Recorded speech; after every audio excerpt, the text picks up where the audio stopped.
Hello everyone and welcome to my YouTube channel. Today we're gonna discuss what does BFF means on Snapchat. So if we open Snapchat has different acronyms and different terms to explain your friendship with anyone on Snapchat or who is Snapchat user.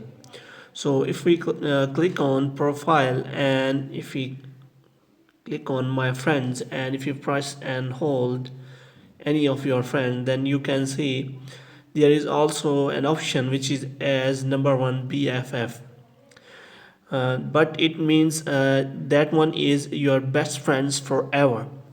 But BF means that which is above the level of BFF means, which means you have a friendship more than best friends, and you have sent more snaps to each other, and your friendship more than of best friends.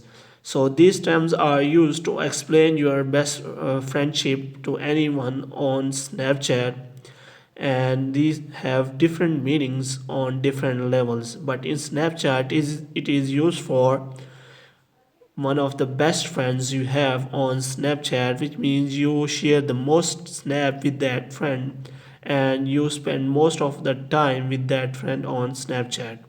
Hope you have liked this video. Kindly subscribe our channel.